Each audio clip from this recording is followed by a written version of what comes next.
A Covid-19 chegou à região de Viseu há um ano, a pandemia mudou tudo, também o setor da saúde. Os delegados de saúde ou médicos de saúde pública ganharam outro protagonismo, mas, sobretudo, mais trabalho. Sara Dias é uma das médicas da Unidade de Saúde Pública no Concelho de Viseu, desde dezembro de 2019, que se dedica exclusivamente à Covid-19. A clínica recorda que os primeiros tempos foram complicados.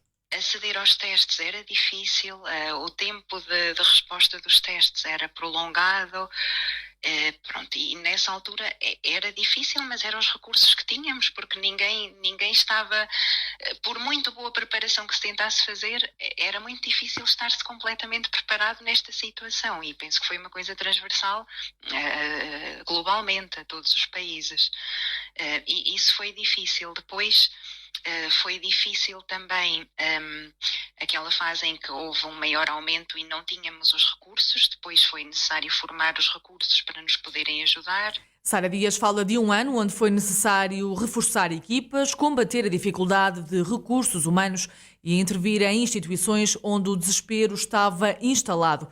E destaca o trabalho em rede que foi e continua a ser feito.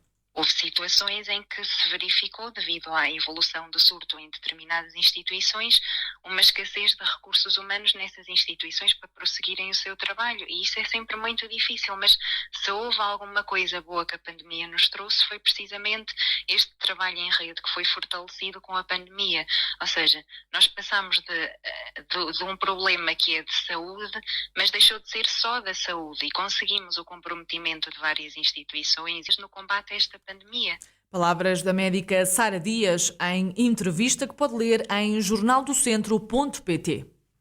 A região Viseu-Dão Lafões pode vir a ter 38 km de ciclovias e vias pedonais em perímetro urbano. O projeto já foi alvo de uma candidatura aos fundos comunitários por parte da comunidade intermunicipal, como explica o secretário executivo da organização, Nuno Martinho. Pretendemos, com esta candidatura, a construção de várias ciclovias e vias pedonais sempre no perímetro urbano dos municípios. Estamos a falar em cerca de 38 km de ciclovias e vias pedonais, e demos muito privilégio aos circuitos, aos trajetos curtos, para também potenciar a utilização da bicicleta. Portanto, são ligações entre polos de centralidade, as escolas, os serviços públicos, a Câmara Municipal, o Centro de Saúde, a escola, o Centro de Transportes, e, portanto, são pequenos trajetos que unem, de facto, algumas centralidades dentro de cada um dos municípios.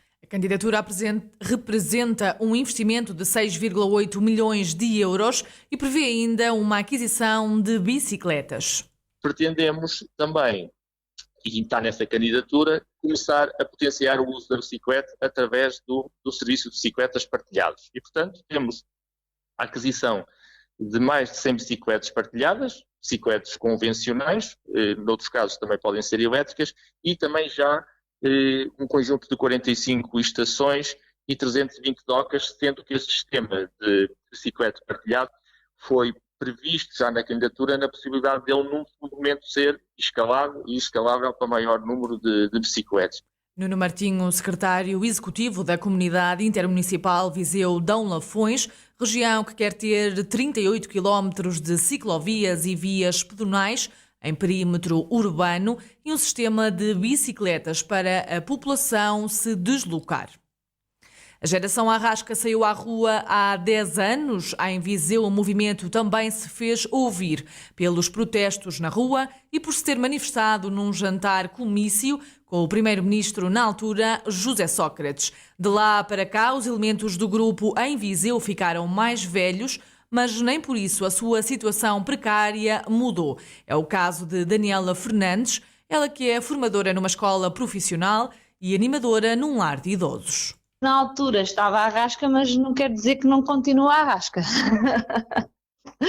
A continuação dos trabalhos temporários, salários baixos, portanto, passados 10 anos, posso afirmar que no atual governo de António Costa não mudou muito. Houve uma subida, digamos assim, do salário mínimo, umas alterações, julgo eu, nos recibos verdes, mas a precariedade continua e muito, na minha geração e nas gerações que vieram depois. 10 anos depois, Daniela Fernandes voltava às manifestações de rua porque os problemas laborais são em parte maiores devido à pandemia.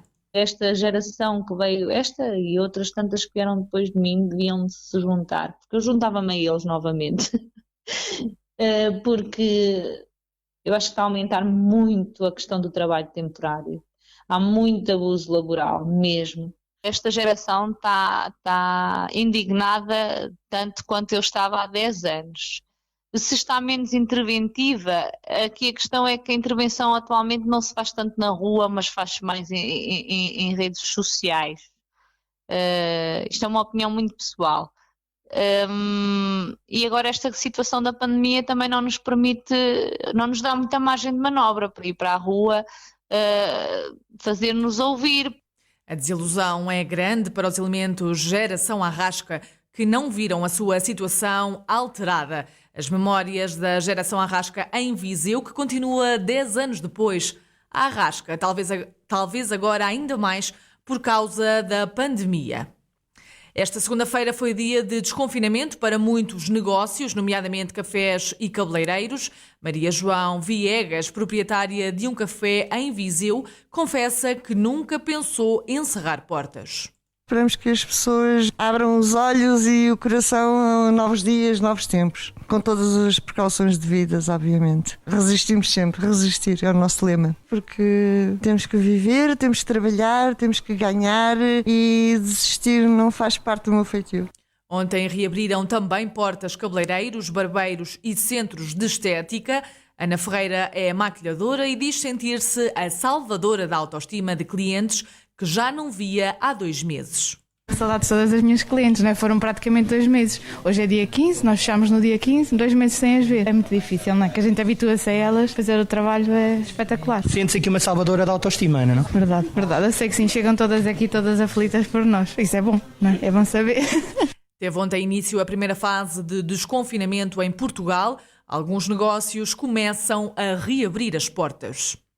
Um café e um restaurante em Viseu foram apanhados a servir bebidas alcoólicas a clientes. Os donos dos estabelecimentos foram multados. No fim de semana, a Polícia Municipal de Viseu fiscalizou na cidade 661 carros e mandou de volta a casa 5 pessoas, como adianta o comandante da Força Policial, Marco Almeida. Houve 4 ações de fiscalização rodoviária de menor dimensão, as quais resultaram num total de 661 viaturas fiscalizadas. E no âmbito destas ações foram encaminhadas para a residência 5 pessoas por não apresentarem motivo válido para poderem circular na via pública, estão em cumprimento ao dever geral do recolhimento domiciliário, e também 2 pessoas por se encontrarem a circular fora do concelho de origem. Foram ainda notificados 4 condutores por não serem portadores de alguns documentos, nomeadamente inspeção, carta de condução, cartão de cidadão ou seguro, e também irá celebrar uma auto-notícia para tribunal por um condutor andar a circular com uma carta que se encontrava apreendida. Marco Almeida, comandante da Polícia Municipal de Viseu. Mais uma vez, no fim de semana, a Força Policial esteve de olho no Parque Urbano de Santiago, muito frequentado pelas pessoas nestes dias de sol. E antes do arranque das aulas do primeiro ciclo em Tondela, a Câmara Municipal decidiu testar todo o pessoal docente e não docente. Foram feitos mais de 250 testes, todos da responsabilidade do município. A vereadora da Educação na autarquia, Sofia Ferreira, adianta que a operação de testagem ao pessoal das escolas pode ser repetida sempre que o município entender. Iremos avaliar. Não de todo lhe vou dizer que não voltaremos a fazer, porque se verificarmos que os testes que o Ministério irá fazer são com um decurso de tempo muito alongado ou que noutra circunstância entendamos que seja necessário acautelar mais uma vez com a realização de testes, sim, estaremos disponíveis para o fazer, como aliás nós temos vindo a fazer desde o início da pandemia. Portanto, há cerca de um ano que nós estamos um pouco neste processo de testar sempre que há algum critério de risco. Sofia Ferreira, vereadora da Educação na Câmara Municipal de Tondela, que testou todo o pessoal docente e não docente antes do regresso ontem às escolas. 8 instituições sociais do Concelho de Vozela receberam esta segunda-feira das mãos da autarquia um apoio financeiro no valor global de 48 mil euros. A verba vai ser investida pelas IPSS no combate à pandemia da Covid-19. Na atribuição dos subsídios, o Presidente da Câmara criticou as reduzidas ajudas do Estado para com o setor social. Ao contrário do Estado Central, diz Rui Ladeira, o município de Vozela esteve ao lado do setor social, ajudando no que conseguiu, quer com testes, quer comprando material de proteção. Esta segunda-feira, a autarquia atribuiu um novo apoio para as IPSS fazerem face às necessidades mais urgentes. O município de Vozela decidiu atribuir um apoio extraordinário às 8 IPSS do Concelho. Tomámos esta decisão de dar um apoio financeiro extraordinário no âmbito deste plano de reação do Covid-19 no ano 2021, contemplando estas valências, herpes e SARS, de modo a poder dar apoio efetivo a questões tão substanciais quanto a aquisição dos EPIs, a realização dos testes e para despesas relacionadas com o voluntariado. O critério de atribuição dos apoios e os valores foram definidos, já foram decididos, mas teve em referência o número de trabalhadores e utentes de cada uma das instituições para a atribuição do apoio nestas medidas que acabei de relatar. Rui Ladeira, o Presidente da Câmara de Vozela, que espera que a pandemia acabe em breve, considera mesmo o autarca que depois dos incêndios de outubro de 2017, este foi o momento mais difícil que o Concelho enfrentou. A pandemia não travou o fim de semana de Lampantana de Mortágua, que está de regresso entre os dias 25 e 28 de março, mas numa versão take-away. A organização da iniciativa está a cargo da Câmara Municipal, em parceria com a Sociedade de Vinhos Boas Quintas e vários restaurantes. O presidente da autarquia, Júlio Norte, explica que a Covid-19 não podia travar o evento gastronómico. O autarca salienta ainda que estão reunidas todas as condições para a realização da iniciativa. Estão 10 ou 12 já com pré-inscrição para fazer a adesão. Nós vamos agora divulgar publicamente estes dados e portanto, os respectivos números de telefone, que é para as pessoas poderem fazer, portanto, todo este trabalho que é preciso fazer, dizer a hora, como querem, porque depois ainda damos algumas alternativas de como é que o querem fazer, se querem levar só a lampantana, se querem levar a lampantana mais as batatas e se querem levar depois os grelos ao lado e depois em casa cozem os grelos. Portanto, há aqui um conjunto de variantes que depois as pessoas, na conversa que vão ter com os restaurantes, irão acertar esses pormenores.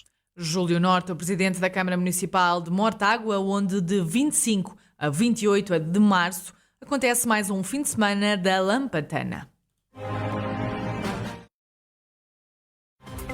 Noticiário Regional com edição de Mariana Silva. A informação está de volta à antena ao 12:30. Toda a atualidade também em jornaldocentro.pt.